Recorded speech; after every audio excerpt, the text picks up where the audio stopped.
assessment of who they think I am. It's interesting. It's interesting. I have a lot of people who I would say to disqualify me. They disqualify me quickly based on watching a few things happening on my live. And I like to say to them, thank you. Jeez. Thank you for doing both of us that favor. Thank you very much. You're doing us a favor. Listen, if you're going to disqualify me after you talk to me for a few minutes on live,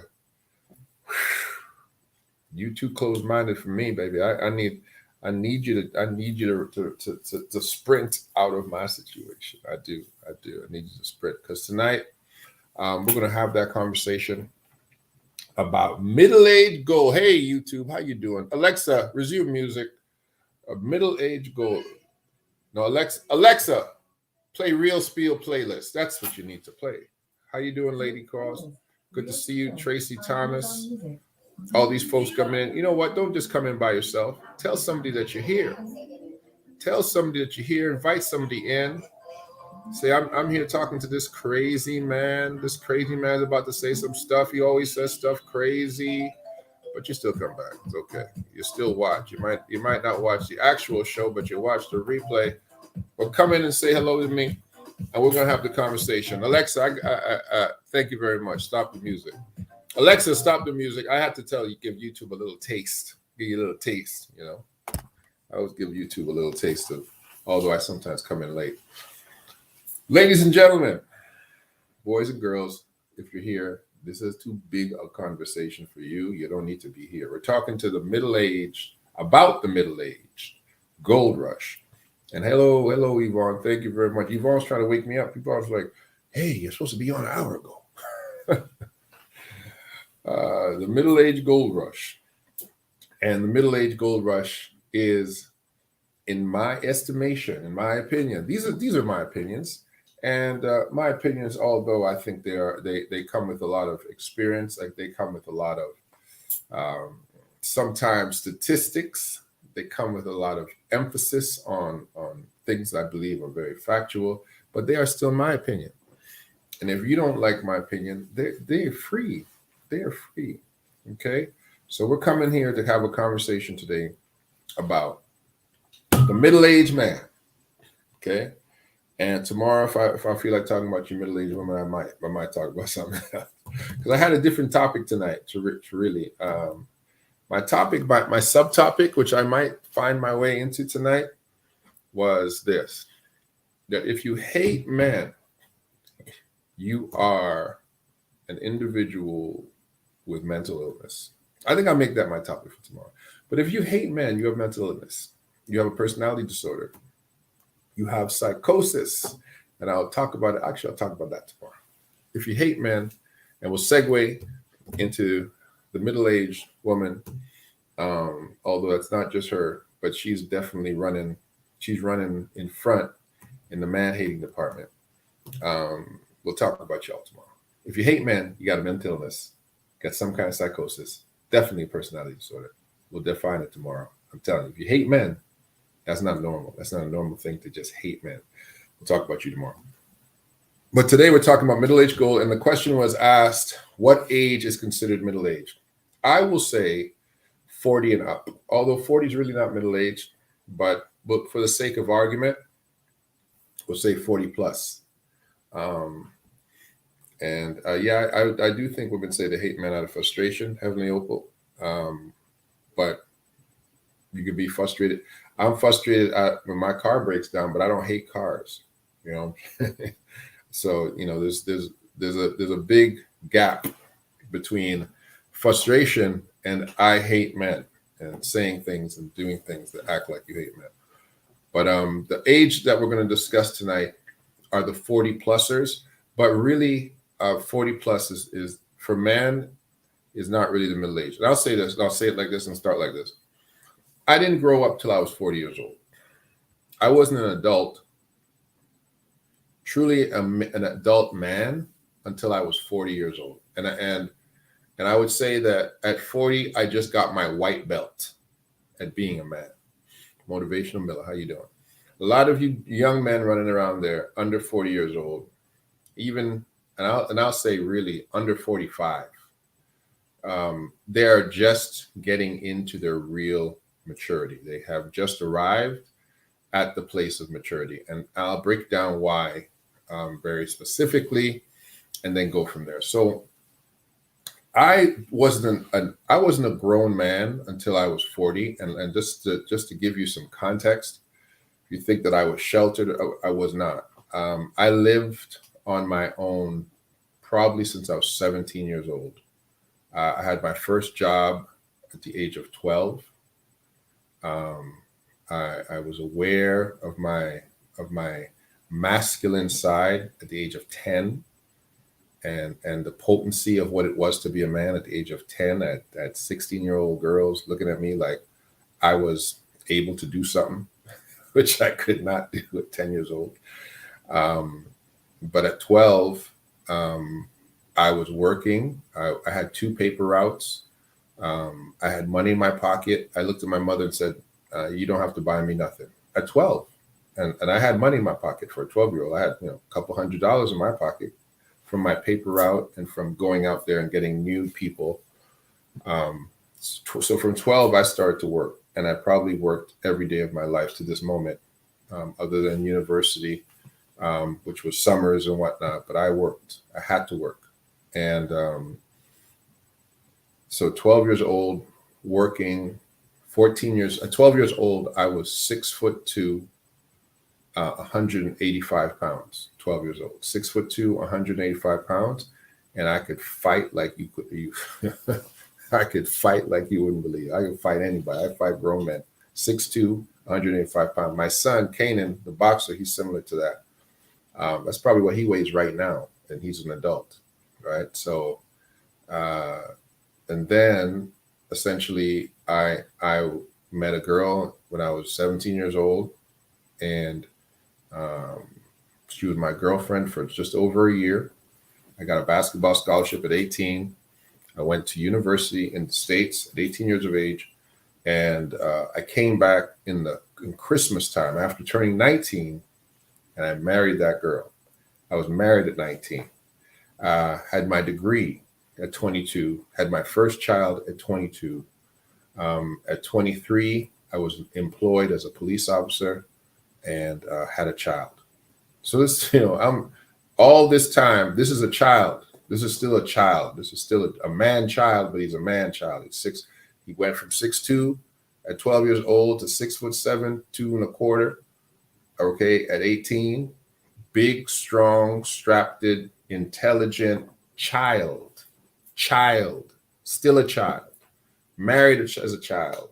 I was a child husband, okay, sponsored a woman to be in Canada, right? Made sure she wasn't going to get deported, which is the reason I got married at such a young age, okay? Brainwashed by my own sense of needing to save someone who didn't need me to do that. Didn't need me to do that at all. She could have figured her life out. I didn't have to save nobody by marrying them at 19. I didn't have to do that. But again, a child, right? Did I know my father? Nope. Didn't know him. Heard about him. Didn't know him. Didn't know who he was.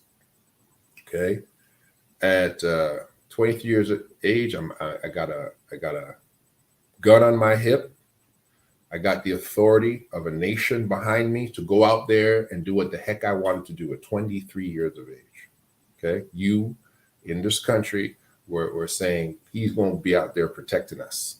A grown child. Okay. I had my second child at 23, actually. And he's my oldest boy. And by 25, I owned my own home, had 2 vehicles. Child, still a child. Didn't understand myself as a man. Didn't understand my potential. Didn't understand where I was going in my life, although I had a very good job. I had given up, by the time I was 25 years old, I had already given up a thriving professional basketball career because in my head, I was programmed to say, take care of your family and give up your dreams to deal with a young wife and a young family. Although I just come out of an NBA tryout not too long ago and had an NBA body, NBA athleticism, and my wife at the time convinced me, no, you don't need to follow that. You've got a good career, you got a good mind. Just work. You can play basketball on the side. A lot of offers flying in from Europe, national team, all kinds of stuff. I'm over here plugging around trying to be a policeman,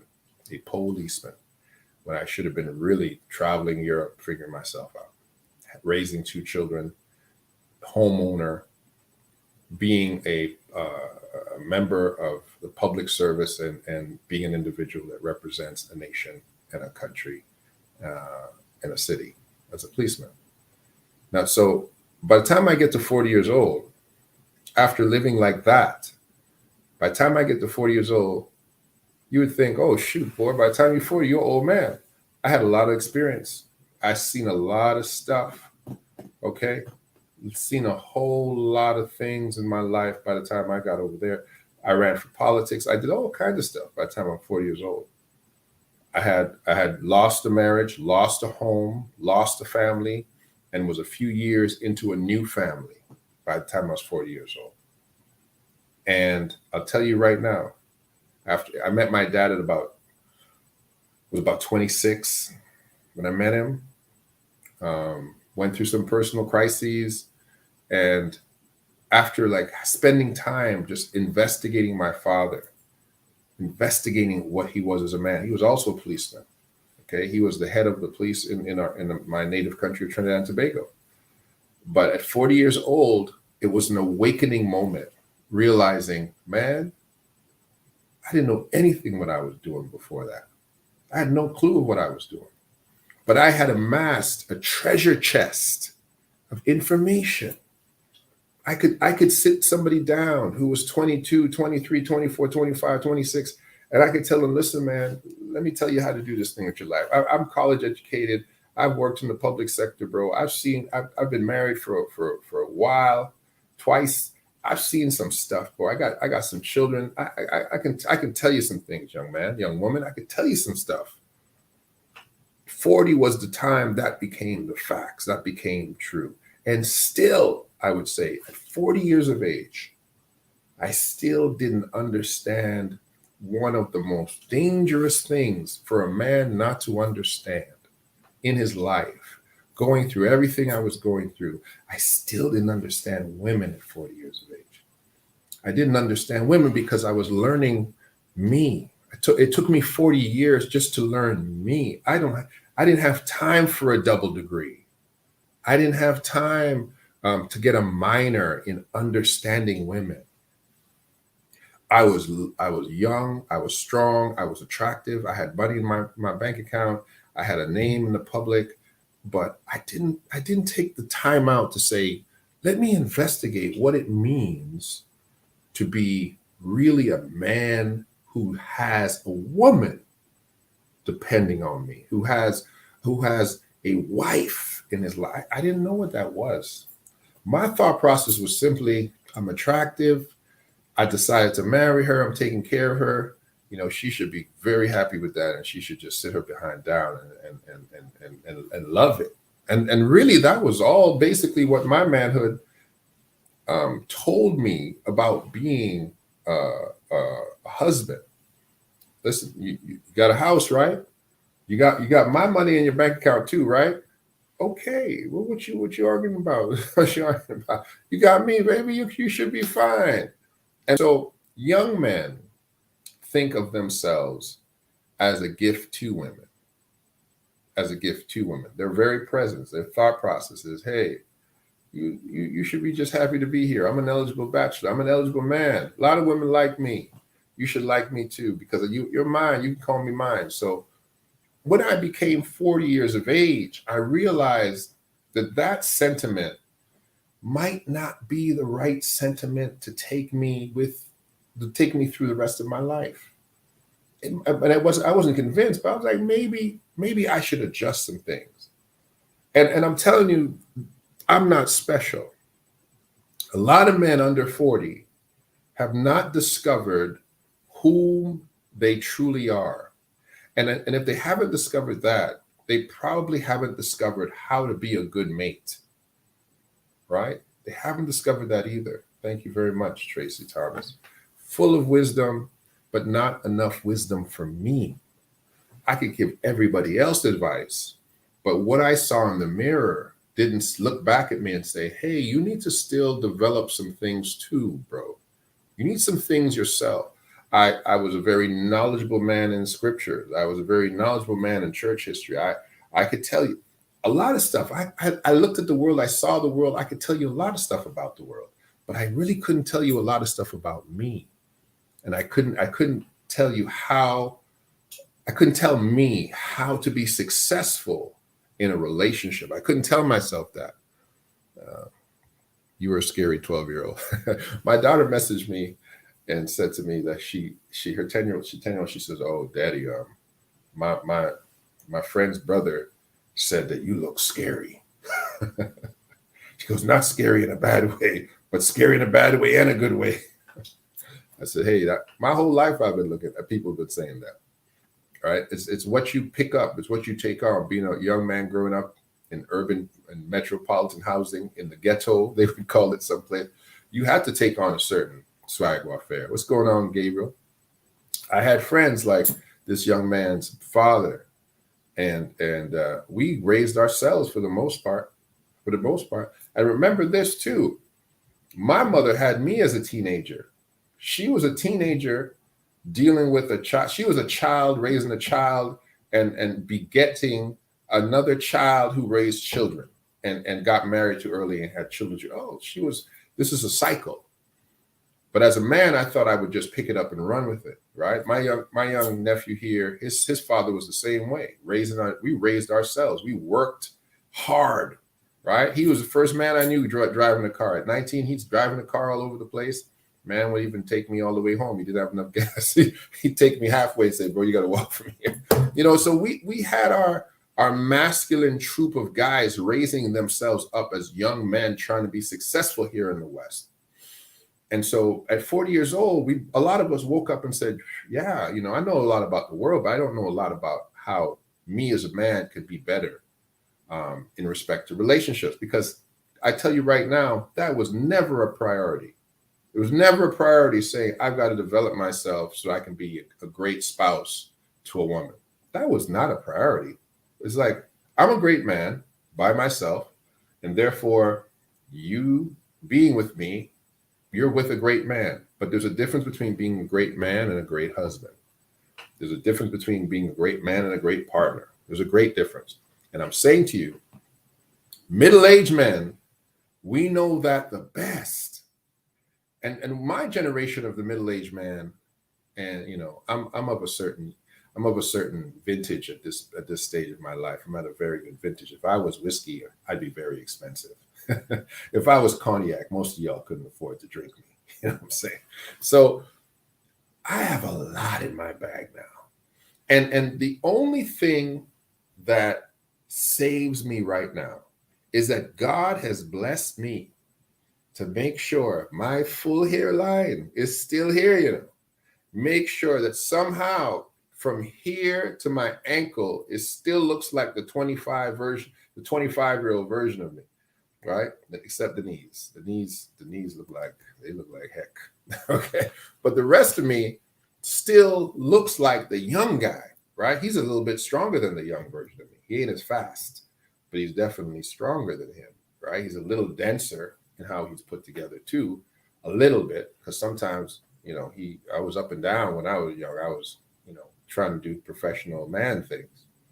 So now, as a middle-aged man who has kept his looks, I do still attract people from Generation Z to the millennial, to my own generation, Generation X, and even some of you baby boomers. Even some of you baby boomers are hollering, hey, we in the back here too. Even some of you baby boomers. So imagine now, at this time in history, I'm not by myself. I'm not trying to say I'm a unicorn. Our generation is Generation X men. We are the Generation X men, the middle-aged men, and I'll take us from 40 to 55 if I'm consistent with that. We are the gold rush of the men world if we're single, because many of us have been snatched up. Many of them guys, they gone. They've been married at least once. Okay, they might have a child. Most of them have a child. The guys 40, between 42 and down, they might not. You might still get lucky with them. But most of them, they have children. Some of them are in the granddaddy phase of their life, because they continued the cycle of children begetting children. But they are very, very, very good men when it comes to knowing how to treat women. Let me explain more. You're catching that dude too at the high point of his economic prowess. He is probably going to be making the most money, or beginning to make the most money he's ever made in his life. So he's not just still very attractive because he was raised because remember, I grew up in the 70s and the 80s. That was the energy era, the era of participation, the 30-minute workout.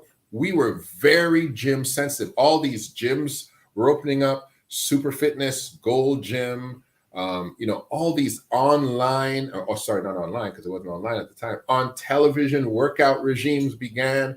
We were always in shape. I've never been out of shape since I was 7 years old. Never been out of shape. Never come close. I never looked in the mirror and said, boy, I need to get myself back. I never had that conversation with myself. All I said was, okay, you can be better. Oh, you can be better. Oh, you can be better. But I was always in shape. To this day, I've never been out of shape from 7 years old. I would say 7 is when I began really playing organized sports at 7. And so we have a generation of great. I saw my brother the other day, Simeon Mars. I don't know if some of the try to know that brother. Simeon Mars, he was the coach of Eastern Commerce, and he coached a gentleman by the name of Jabal McGlure, one of our great basketball players. And Simeon used to play ball with us. He was older than us. He played ball with us, still in good shape at the time. And he finagled his way to be able to also be a coach at Jamal McGlure's University of Kentucky. So I just saw him the other day during the Jazz Festival. Simeon's in the 60s, man. Simeon looked good, tight, body tight, muscular, walking around. He goes, man, how you doing, young fella? I'm like, young fella, I'm proud of you. I'm like, yeah, us plus 50s need to. Oh, did I say something like that? Us plus 50s, he said. I said, we need to look out for each other. He goes, and I'm way older than you. He looked amazing. Like he was still chiseled. Like he just came off the court. So I'm saying guys 60 and down, 40 to 60 right now, those brothers are still looking good in the Black community specifically, but you can stretch that out to other communities and talk about who the dudes are. The Idris Albas. I don't know this man's name. I call him the Allstate man. He still looks fantastic. You got Method Man. You got The Rock. All these guys are 50 plus. You got Wesley Snipes. You've got who is the he's the martial artist. He's the Jahidi, what's his name? Forget his whole name, but he's like the martial artist. He's in a few Tyler Perry movies. You got Will Smith, right? You got a lot of guys that look really, really good at their age. Me and Will Smith are exactly the same age. We're born the same day, same year, exactly the same age. So we got some dude over 60 looking, like you're saying, heavily opal, amazing. And they know how to take care of women. And this is what I mean when I say know how to take care of women. And to the men who are like, what's this man talking about? I know how to take care of women. I'm 25, I'm 35, I don't take care of women. This is the difference between a 25-year-old and a 55-year-old. A 25-year-old, first of all, he doesn't know the difference between what's going to be problematic for him and what is not. 55-year-old probably does. He still might take it though, but he knows the difference. 25-year-old might not know the difference between what is extremely toxic for him and what he needs to stay away from. But let's say he does. let's say he actually has that part. What he doesn't have most of the time is he's not as submissive as an older man. That's the thing that makes older men much different than younger men, is that an older man, because he is older, he says to himself, bros, my best years are behind me. And if I grab myself a really good woman right now, I'm going to take really good care of her. I'm going to do my best to accommodate that woman. And he is actually out there purposing his life to have quality female experiences. And probably, and this is what I've noticed about me, all these young toxic girls, they leave me fast because I don't really give them a lot of air to breathe around me. If you're toxic, if you look at this and you've been a person who's revolved around somebody my age or even me very quickly, and you realize you went through a revolution very quick and you're gone, it's simply because who I am as a man will never fit who you are currently as a female in your time right now. It won't work for you, because my approach to life absolutely parachutes toxic women out of my life really fast. And that's why I laughed when I first came on. I just saw a text too, people saying things like, I think, your approach to life and mine are very different. I don't think we would ever work. And interesting, when a woman says that to me now, she's 100% right, first of all. But what is she saying? She is saying that a very intelligent, experienced, non-combative, non-abusive, accommodating, good-looking middle-aged man and her will never work. Whew. That woman has done me and anybody like me a great service by getting the heck out of Dodge. She's done a great service because she has said that she is too toxic for an individual who is on his boating years, his sailing years, his easing down the road years, his no stress years. She's too toxic to be around that man. Oh Lord, child, you're doing us a favor. Because like I said, my boy Drew, look at you there, bro. Good to see you. Like I said, when you get to men who are 40 to 55, even 40 to 60, those men already know how to treat women. They already know how to speak to you. They already know what they like. They already know when you're going down the wrong path. It's very difficult for me to have a lot of conversations with people when they want to talk about a few topics. It's hard.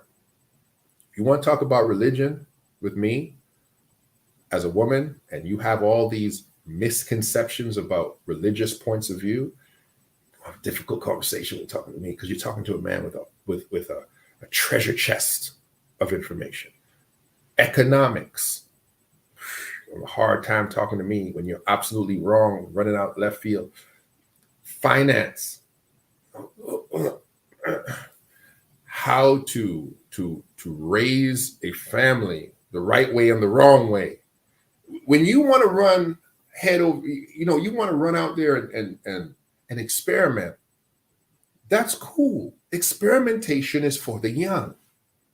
I am not at an age where I am going to experiment right now. I'm not at that place. Let me see. That girl, Figgy.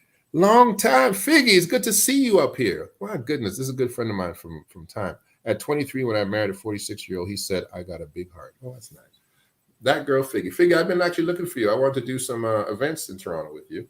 I don't know if you're in Toronto, though, but it's good to see you. You're still here.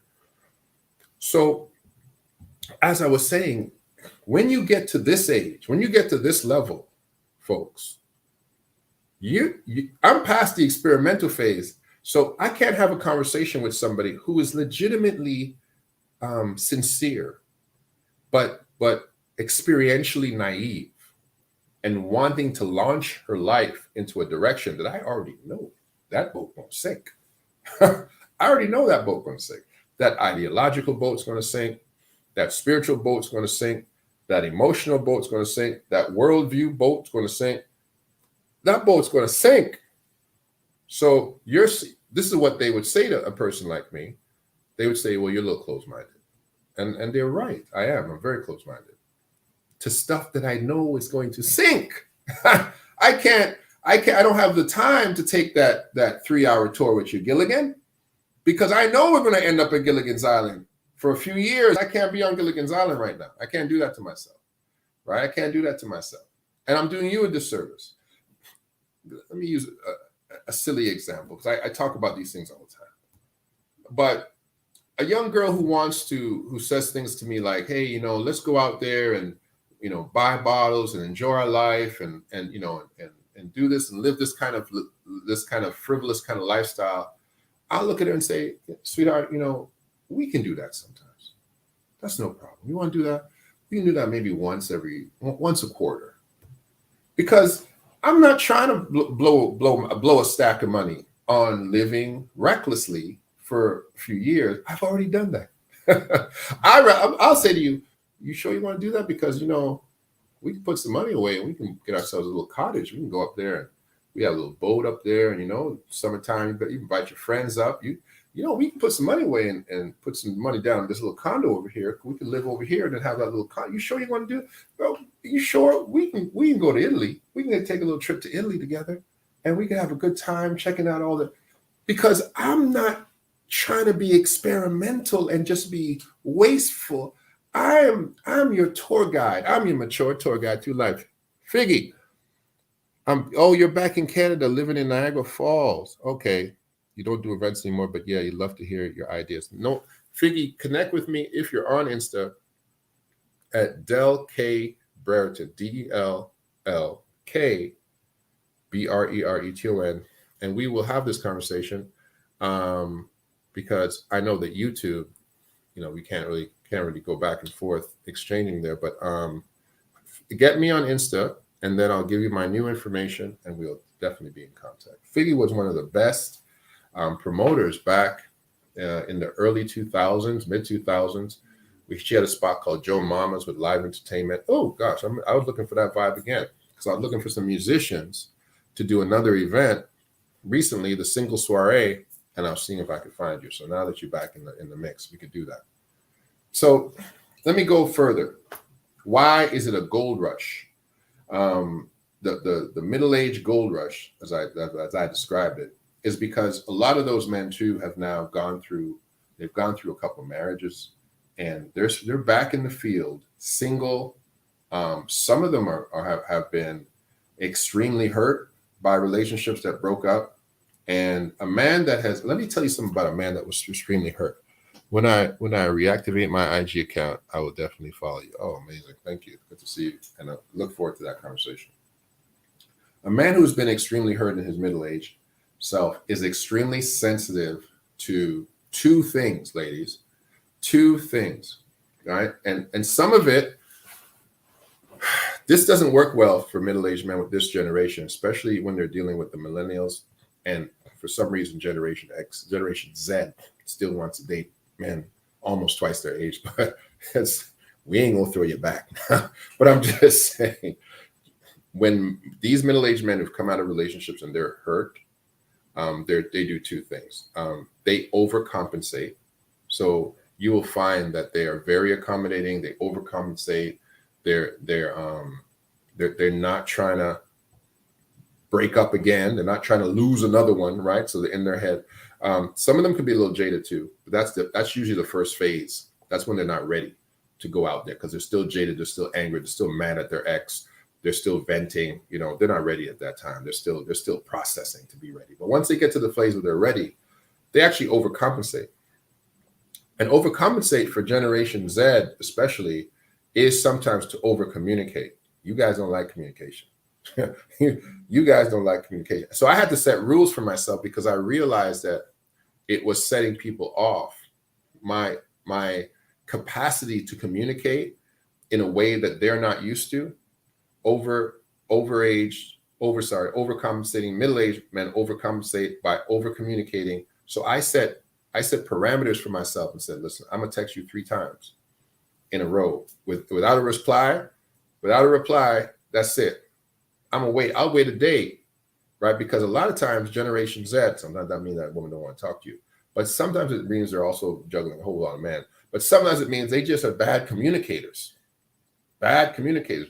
Millennials, Generation Z, you guys are terrible. You females, terrible communicators. Horrible. All of y'all. All of y'all. There's a standard deviation of y'all that are pretty good, but a lot of y'all bad communicators. Okay. Generation X women, great communicators. Those women who are 45 to 60, they communicate. They over communicate too. They do what we do. They're over communicators, right? So I minimized my communication to those people because it was overwhelming to them sometimes to have an individual just spill out. And remember, they don't talk on the phone; they text. So you send somebody, 18 texts. They're like, "Oh, damn! You sent me 18 texts," because he or she is finishing their conversation, but you just text them 18 times. They're not going to read it. They're just going to be overwhelmed, and they're going to be like, "Oh, this person's overstimulating me. It's too much. I'm shutting down." That they don't communicate well. They don't communicate well. Look at Yvonne. Yvonne says guilty. Yeah, Yvonne, you're a communicator, so you're going to communicate. And we do that. We over communicate. We use technology. We use technology to its fullest, I would say. So Yvonne says guilty, but that's what our age group does. We over communicate. We want to make sure we're not misread, and we want to not be misunderstood, and we want to be understood. We want to be clear. We're also great supporters. We see potential, right? We look at you and say, "Oh man, I remember when I thought like you, man. I remember we go through that process. I remember when I thought like you." And so we see potential. We want to harvest the potential. We want to stop you from making stupid mistakes because we see the drama. But a lot of times, the middle-aged guy who's not dealing with the middle-aged woman, he's dealing with the younger woman. She just wants to experience it. She wants to go out there and experience it. And she has the mindset, well, you only live once, YOLO, and all this kind of stuff. We're like, yeah, you only live once, but you're going to crash doing that. That's just stupid. So we don't want to really take that trip with you. And you're thinking, oh, you're not adventurous. No, I'm adventurous. I've done that already. It's not going to work. It's just, I don't want to do that anymore. Right? Now, and this is something I will segue this into the middle-aged woman conversation too.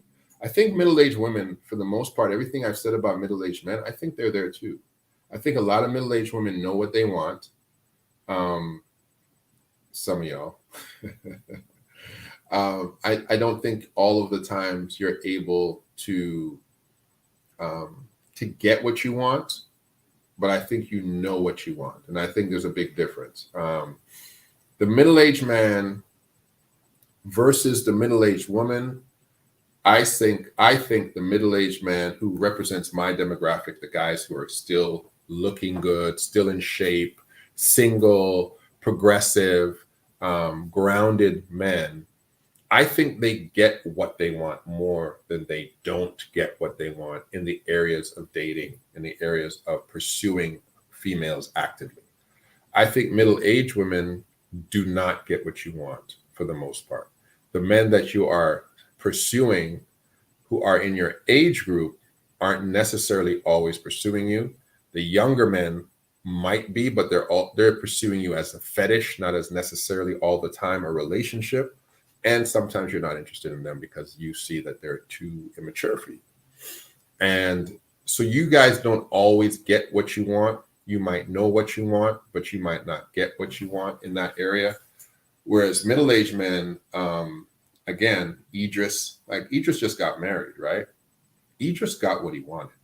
Idris got a young, beautiful baddie, right? Idris is at the top of the world right now. I mean, when you really look at it. And then let's go back to the Michael B. Jordan conversation.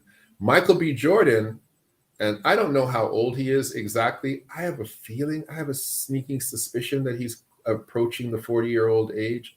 I think if you guys know better, let me know. But Michael B. Jordan Now versus the young lady, I won't even say her doggone name, but Harvey's stepchild, she didn't know what she wanted. She didn't know what she had too. She had no idea what she had. She lost black gold losing that man. I'm telling you, okay? And as it used to say, no homo. Like I don't want Michael B, but I could sit back and be like, shoot, you giving up Michael B. If I was, Steve Harvey can talk all the stupidness he wants to talk, because if I was Steve Harvey, I'd be like, girl, you got to be out your mind. What's wrong with him? Like it ain't getting better than that. It just isn't getting much better than that, right? So Michael B, he unfortunately is stuck as the older dude, trying to appropriate values that a younger generation woman doesn't have in her. And it didn't turn out well for him, and we understand. But Idris, guys like Idris, he's going out there, and Michael B will get what he wants eventually. Like Michael B is not sitting on the corner talking about I can't get no woman out here. That's not his life. He will eventually get what he wants. Like I said 3 times, Idris has apparently has. And so we have a different approach to life where it's like, we can choose and refuse. We have a higher threshold of, I would call it, female perfection needs as a middle-aged man. I can look for a level of perfection out there simply because of the dynamic between the quantity, the supply of women who are attracted to me. I can sit back and say, I can be a little discriminating for a minute, not long, okay? Because I might get to the point where you sat waiting too long. And I have found some very high caliber women who I could say, whew, high caliber. I've made great friends with some very high caliber, high character, because that's me. I need you in the high caliber, high character area. That's where I start there, right? Yes, I want you to be absolutely drop dead gorgeous and all those things, but you can't be my friend at this stage of my life, right? And I say that very, very because I'm really one of these people that doesn't believe that men and women can actually be friends, really. But before I even go there, I'll just say it like this: you can't even be my friend unless you have a high caliber, high character behavior. And the women who are currently friends of mine, like I said, it's difficult to be friends with women. That's maybe a whole nother show. But the women who are my friends, thank you for being my friend. They are high caliber, high character people. And that's the very first thing that will disqualify 90% of every single young woman who comes in my direction. She will eliminate herself via character fast. She will eliminate herself. And the first I would say example of her poor character towards a man like me is the undervaluing of who I am as a human being. That's the very first thing. She will say, like somebody with my level of resume, a person should say this at the very least: I don't think I'm going to romantically pursue him, but wow, I would love to have him as an ally, because he's got a lot going for him that I might be able to glean from, to pull from when I need it. He'd be a good nugget to have in my friend pocket at the very least. At the very least, right? And so when you see individuals who essentially, they come to the table and say, I don't want any dealings with you, we have 2 different perspectives. Oh my gosh, bro, you don't know the favor you've done us, because you warned me to the fact that you are so volatile that you can't even see value. You can't even see value. Like your eyes are so jaded to you that you can't even see value in a brother who comes to the table, non-confrontational, I'm not a gangbanger. I'm not coming here screaming out with cuss words and woman ain't this and woman. I'm not doing that. So and how I approach any human being I've ever come across, you've been approached respectfully, you've been conversed respectfully, you've been told clearly where I see you when I'm talking to you. And so if you can say, I've taken a snippet of what you said over here and a snapshot of what you did there, and I can assess that and say that you're too volatile a man for me, you did me a favor. You did me a favor, right? And a question here on YouTube is, are there traditional young women? Absolutely. And they are a lot of great traditional young women. But let me tell you how young women usually get to the place where they're still available as young women for a man my age.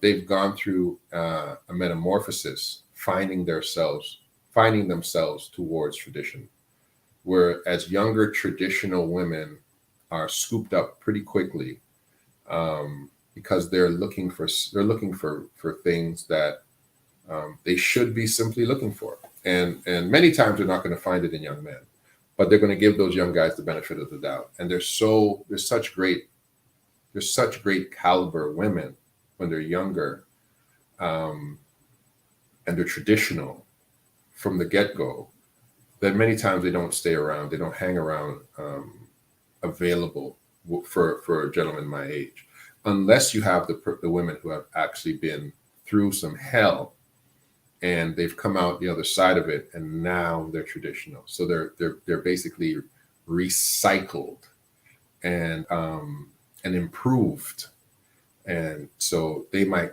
now skip into my sphere or our sphere. We were going through our own thing. We were in a relationship when they were in a relationship.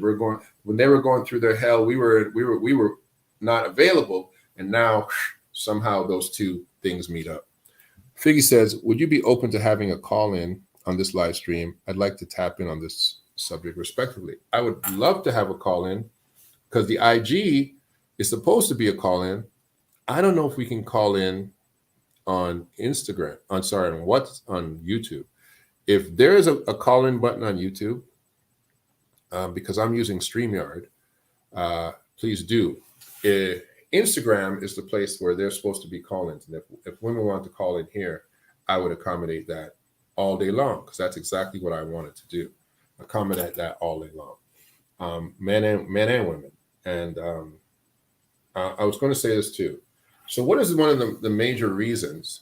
So Strig, if you can do that, if you can activate your Insta, find me over here on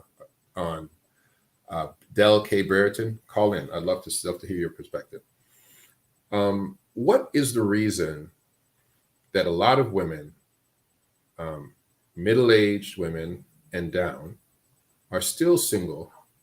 What is the reason most of you are not getting what you want, not finding what you want out here in respect to the male space? If you give the StreamYard, I think I can tap in that way. If you give the StreamYard, let me see, StreamYard like. So I can show it, I can hide it. No, I don't think you can call in on StreamYard. You can private chat, but you definitely cannot. There's no call in. There's no call in. Nope. There's no call in on StreamYard. The link, the link. Oh, that's right. The StreamYard link. I would have had to have given you that before I came on the show. So, yeah. Oh, let me see here. Invite. Let me try that. But I have to invite it from somewhere. Okay, I can invite you, but I have to invite you to your Facebook. So tell me what your Facebook is called, and I can invite you from Facebook. Is it That Girl Figgy on Facebook? I can invite you that way, and then you can be on screen. Okay. Did not lose my thought. So why are most of you not getting what you want when it comes to pursuing these single middle-aged men or single otherwise men? Let me see if I can do that. I'll put it in the comments. I don't think I can comment Oh, I'll send you a private chat. Invite, copy to clipboard, and let me see. I will private chat and oh, you see comments. Yep. Boom, boom, and paste. Thank you. That was great. There it is, right there. Why are you not getting what you want? I think some of you, because let's use the context, right? Some of you don't prospect well.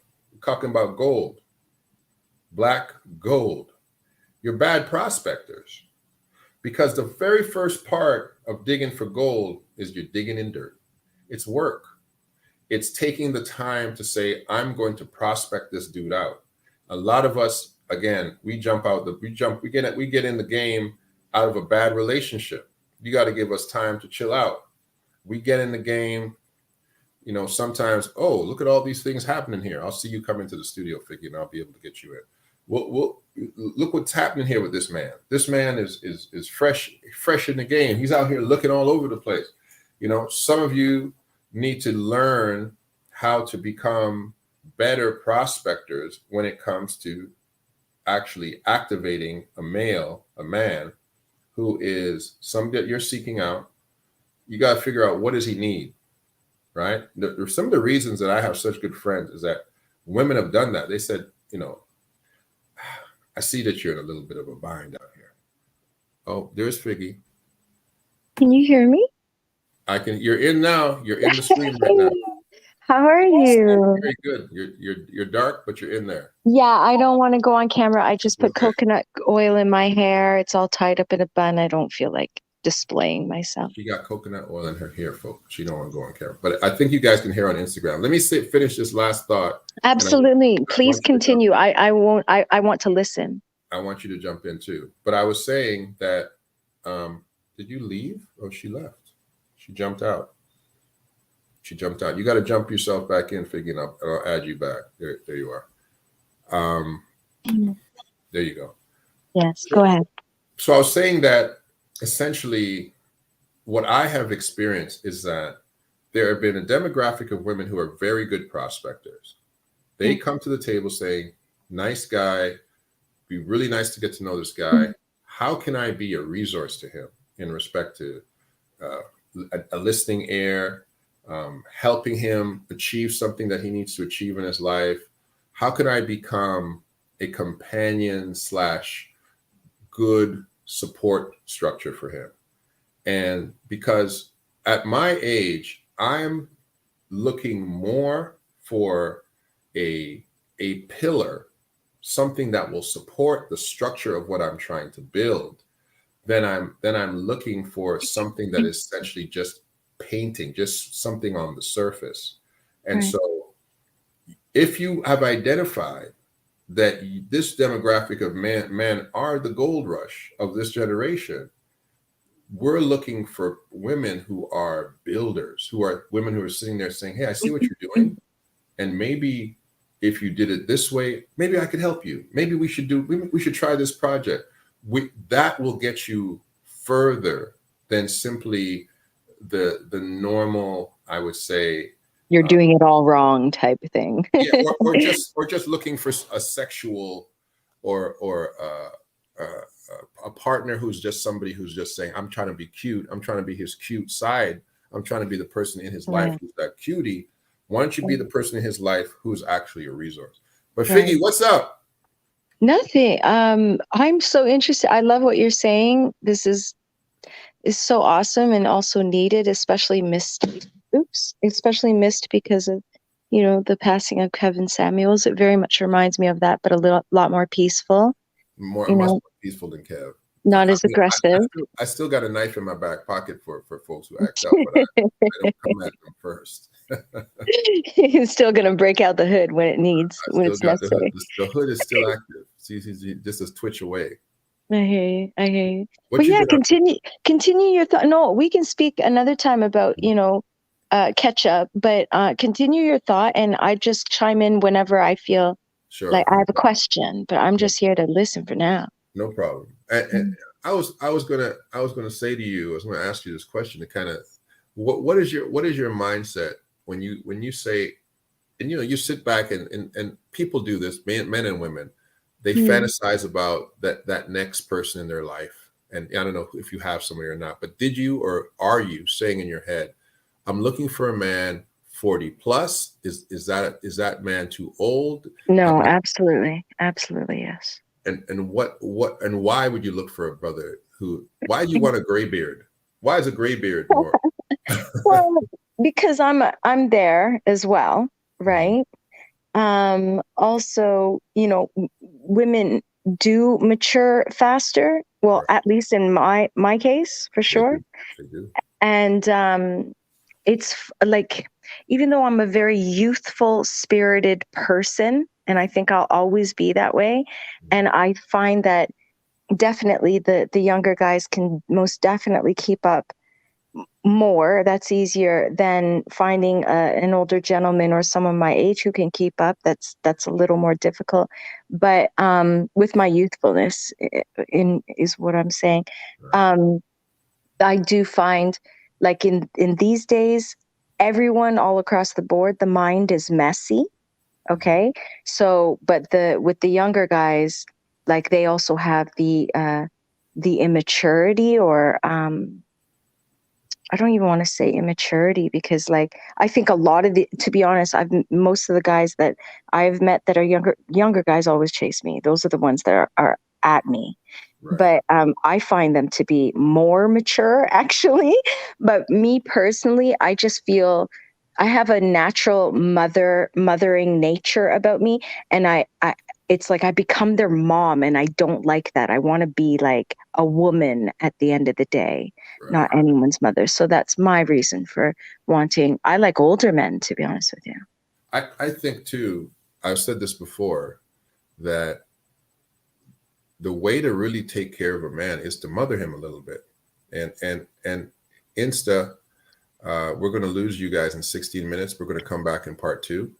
But I'm going to come back here in part two. It's in the YouTube people will still be here, but Insta, we're going to lose you in a minute. But I'm coming back with part two. Mm. The End that video, share that video.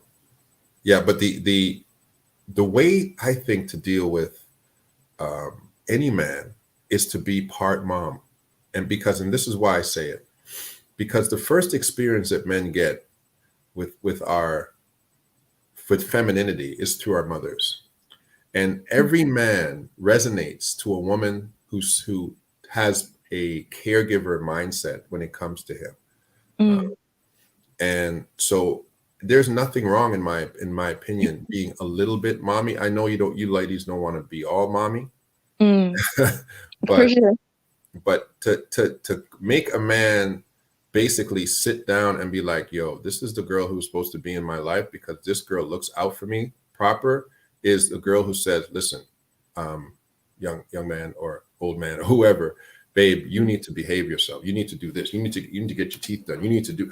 So the mothering component for us as men is very important.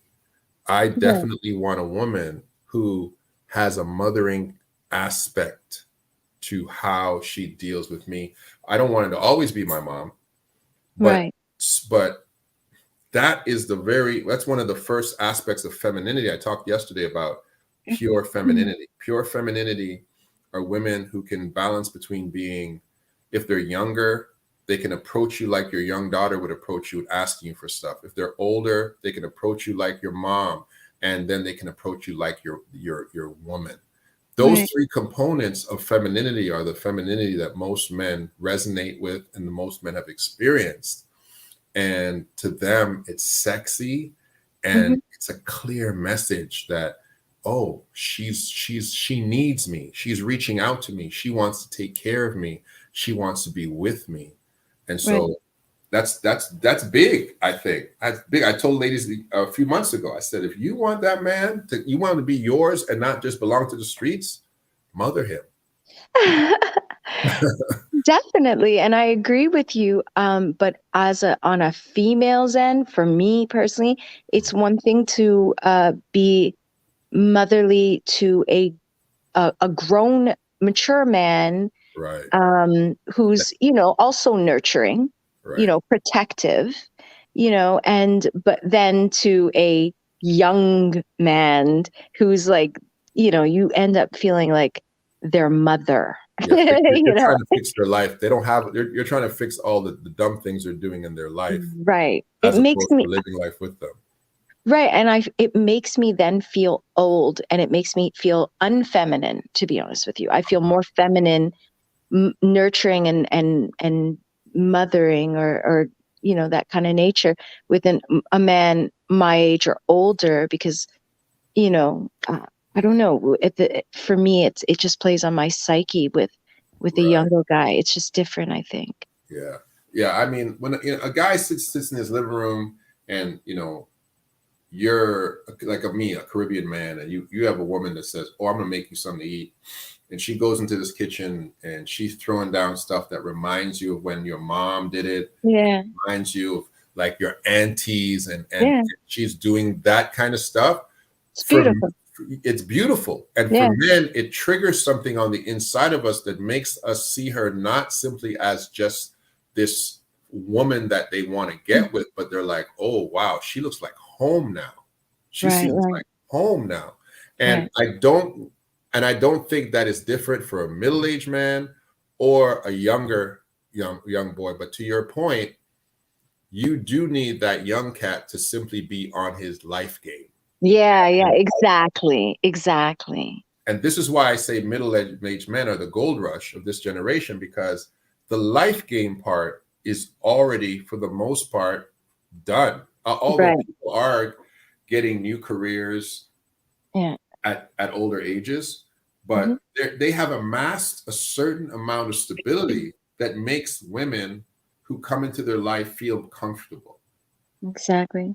Right? I'm not rich, but I'm comfortable. I'm not super wealthy, but anyone who came into my life would be like, oh, he has the capacity to take care of me because he has either a high work ethic. You got one or the other. You got a high work ethic, or you've got a high paying job. You can facilitate on either. You can have one high paying job or one crazy hustle work ethic that equals a high paying scenario, so he can provide for you. So life is okay.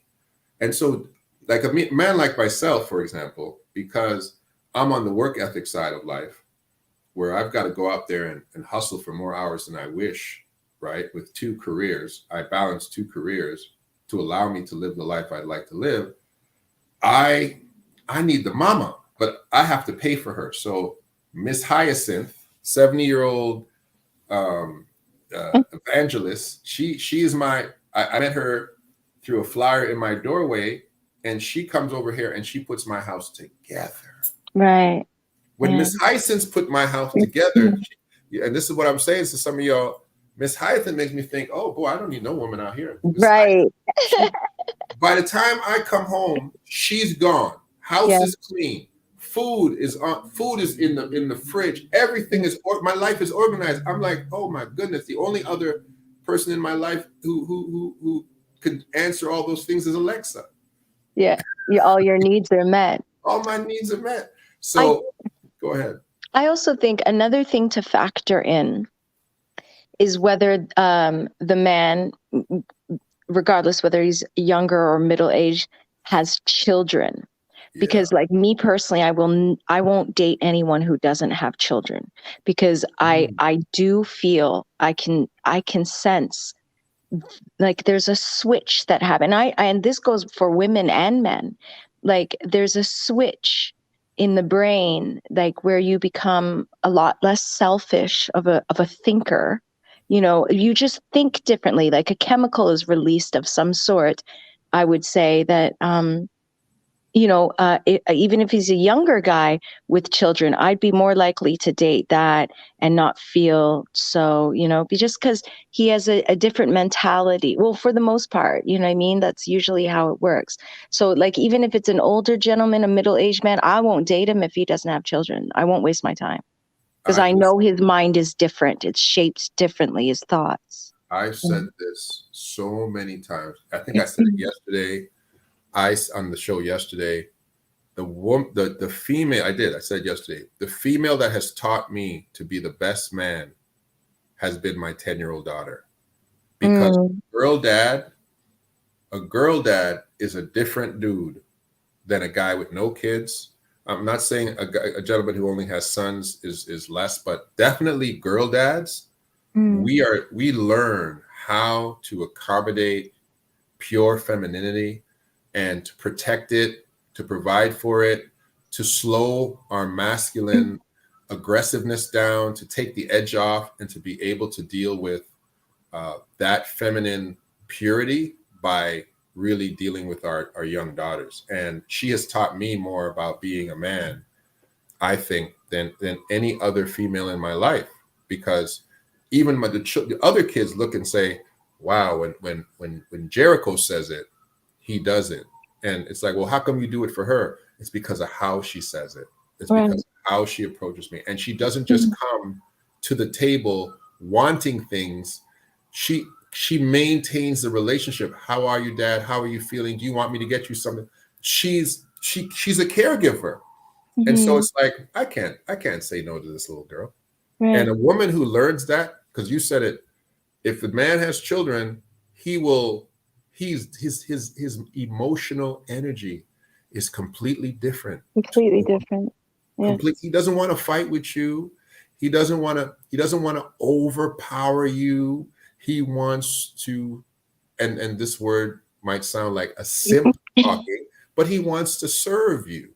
He wants to accommodate your special femininity so that you are comfortable, and then you also know how to make that masculine feel extremely comfortable. Yeah, I wouldn't go as far as to say all that. I would only hope that that's what he would want, all those beautiful things you just mentioned. But I wouldn't say that those rules apply necessarily, but I would say that there's definitely a shift in their mind is shaped different. Your mind shaped differently once you have children. One thing I just want to just reply to Yvonne's question in the comments about she asked, like, they're out chasing, they're not chasing me for mommy. She's right, because Figgy's fine. You guys haven't seen what Figgy looked like. They chasing Figgy because she's fine. It makes me wonder, why are these young men chasing me then? Like, because you're a beautiful woman, and you look. And for those who don't know what this young lady looks like, I remember what she looks like. But she looks. if you had an image in your mind of a stereotypical Brazilian, although she's not from Brazil, but that Brazilian Afro Latino look with the curly hair, the beautiful smile, beautiful energy.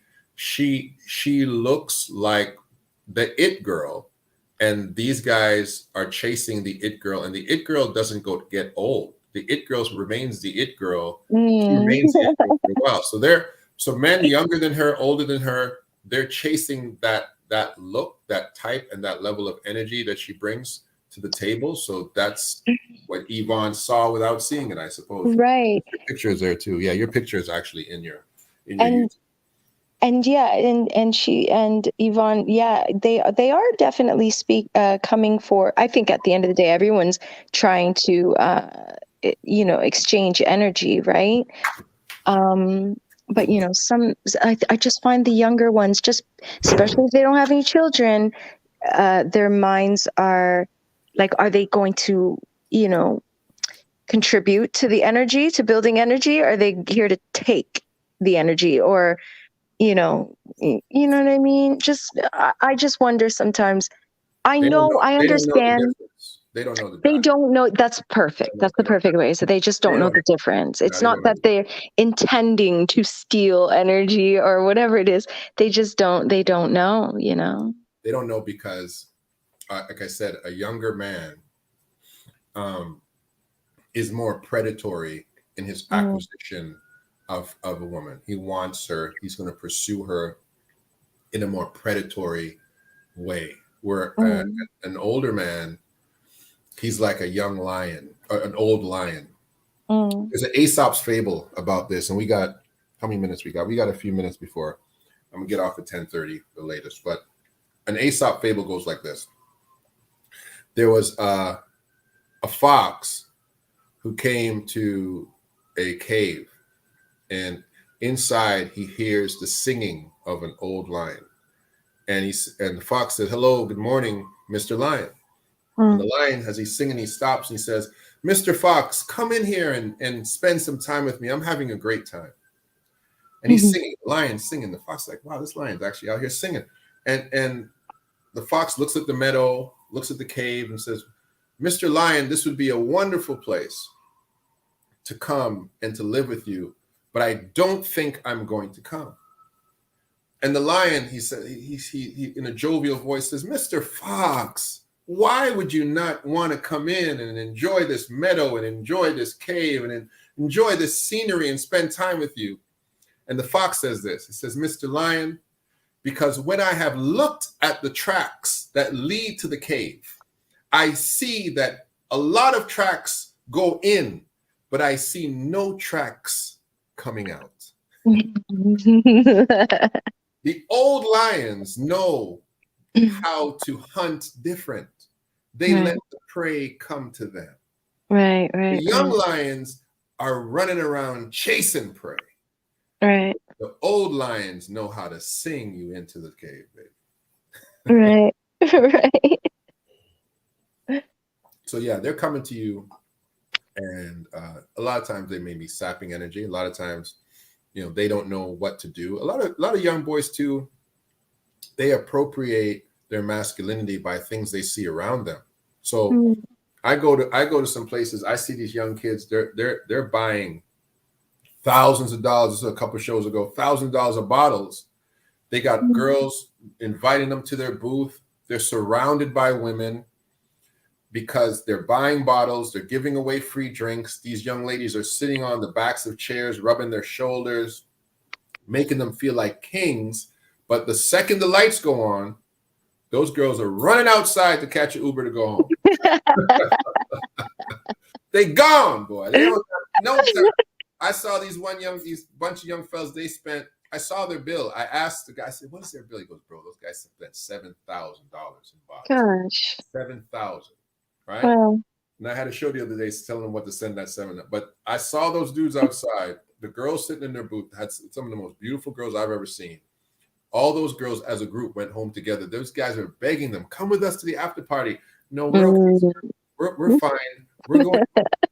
we're drunk. Yeah, yeah. Thank you. Thank Thanks you very for a few much for the drinks. night. Yeah, thank you. We rubbed your shoulders. We made you feel like kings. We've done our part. So they think that that's masculinity, but then they realize at the end of the day, what they were pursuing didn't come their way. It Mm-mm. didn't happen for them like that. And Mm-mm. and these same bartenders, not bartenders, but bouncers are in the club taking their bottles and giving them to their boys because Right. you guys can't drink all those bottles. Yeah. So yeah, it's different. And so, like I said earlier, I'm not going to go down the same path of trying to win. Imagine me now trying to pursue those same young girls. They're going to Mm. say, "Well, aren't you going to buy bottles for us? Aren't you going to turn up and make them feel like I know.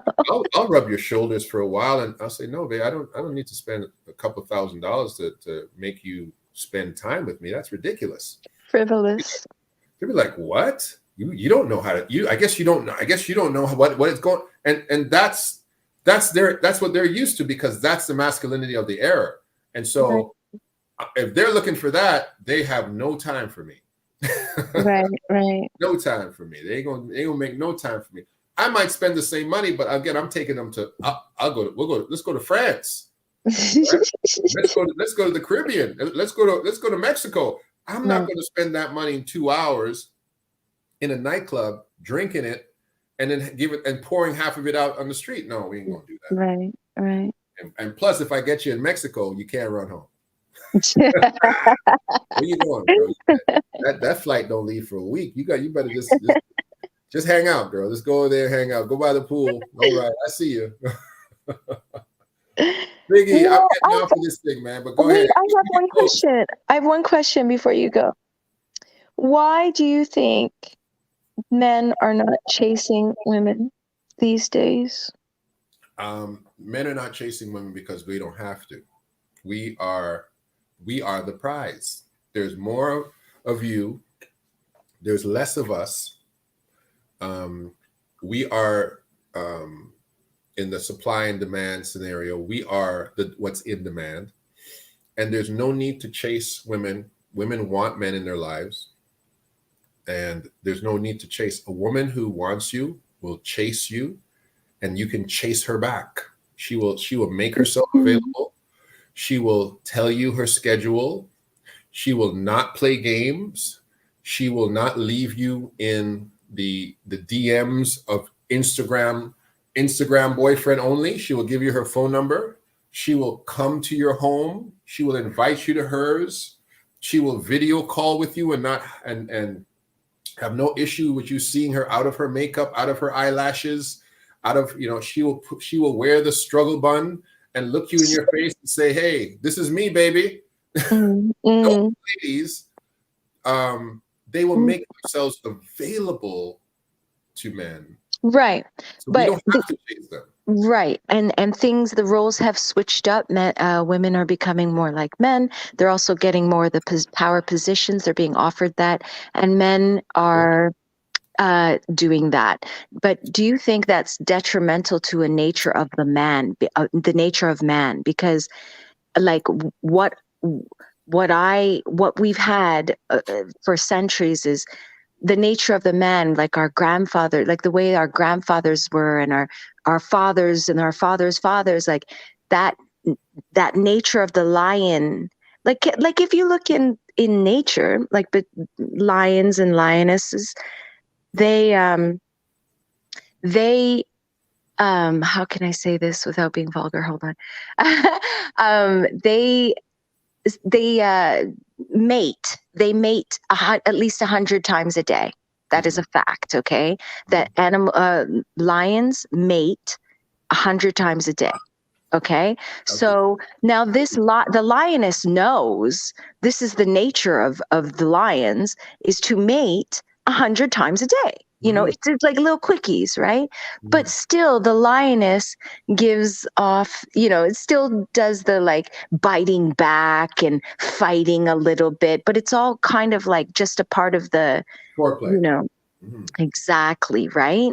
So now I find, like, do you think that it is detrimental, like our father's way and our father's way, and the way of a nature of a man is to be like chasing the lion, what I mean, chasing the lioness. Do you think that that's actually detrimental for our future? Because really, I think it's deeper than just, they don't have to chase anymore, so let's just lay back and let them. I think it's psychologically, I think it's social engineering, to be honest with you, where the men are, they're becoming weaker. They're not, like, their masculinity is becoming watered down.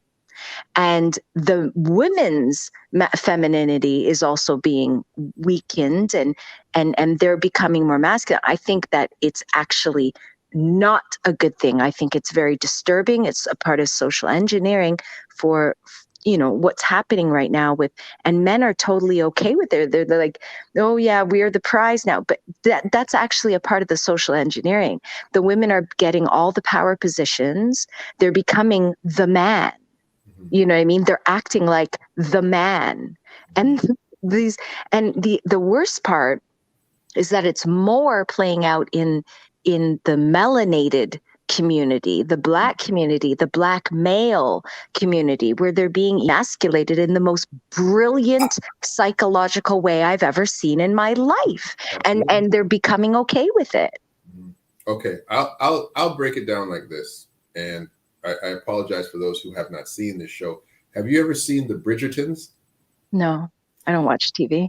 So The Bridgertons is, and I said this yesterday, The Bridgertons is a show talking about essentially the dating and courtship era of the of a European country.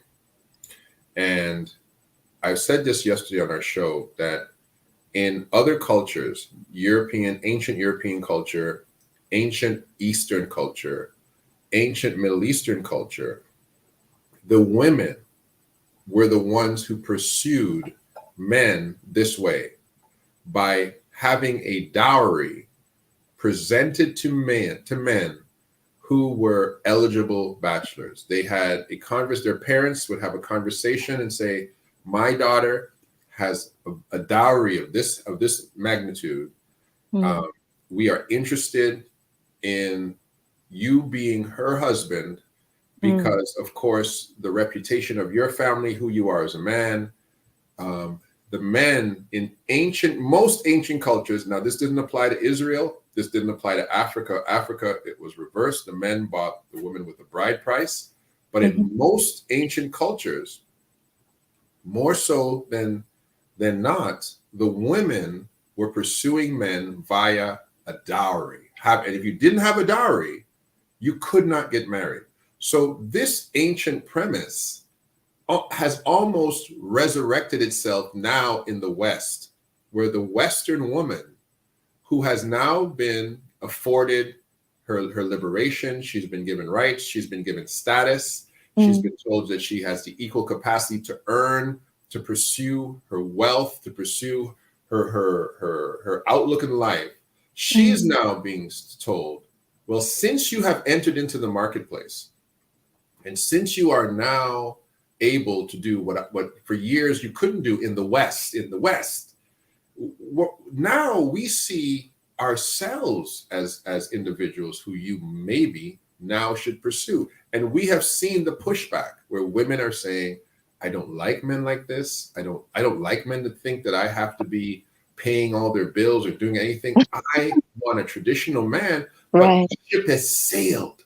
Why has the ship sailed? Because they're not the 50s housewife sitting around like Marge Simpson or June Cleaver. They're not walking around in heels and dresses baking cookies anymore, but they still want men with traditional roles. And my answer to them is you can't have it both ways. You either want to be a Captain S of industry, or you want to be the humble housewife.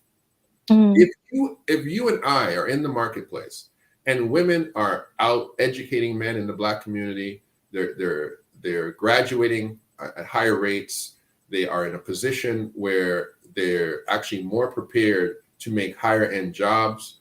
And now this young lady comes to the table making $200,000-$300,000 a year, and she's the unicorn of her era, because most Black women only make $40,000, but she's a unicorn. Let's give her that unicorn status.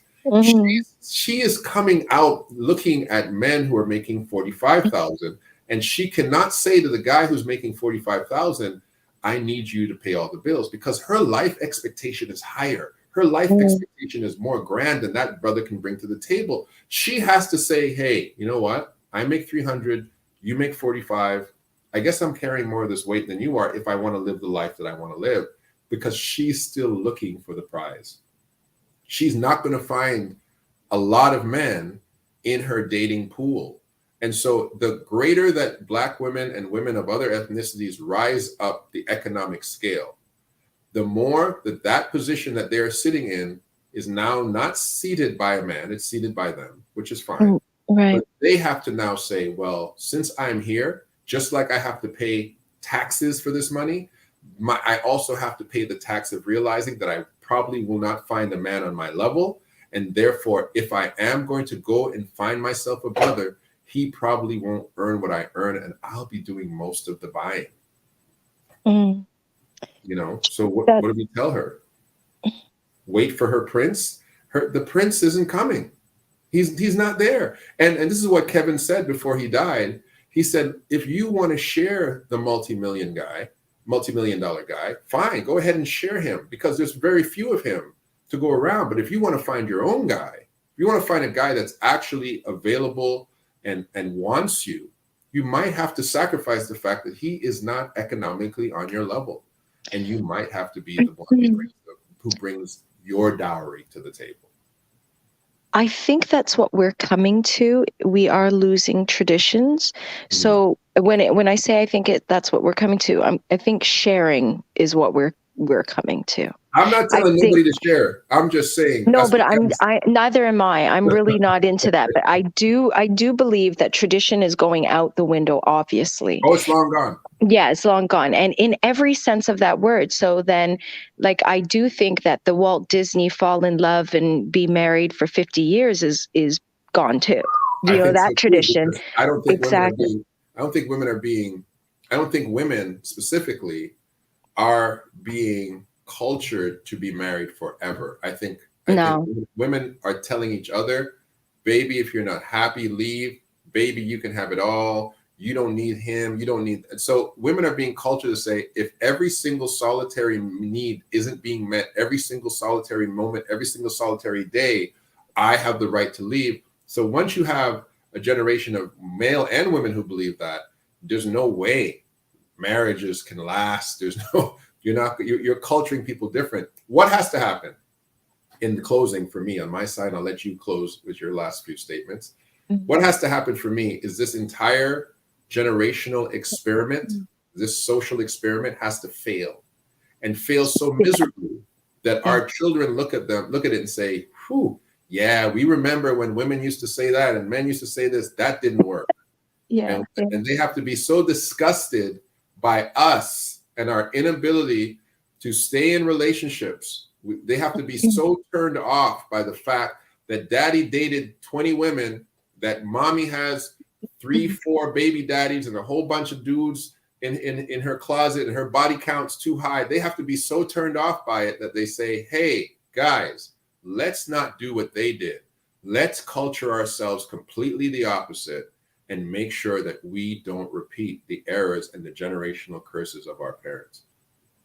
That's definite. I agree. And that's definitely wishful thinking. I think the other maybe easier fix is with all the traditions going out the window, maybe, unfortunately, the sanctity, say that word for me, because I'm sanctity of marriage might have to go out the window and change a bit. Like, I've always been an advocate to, I've never really wanted to rush into getting married. I don't know, maybe because of like what I've seen with my parents stayed married forever, like, you know, and my mom died like in 2016, but until she died, no worries.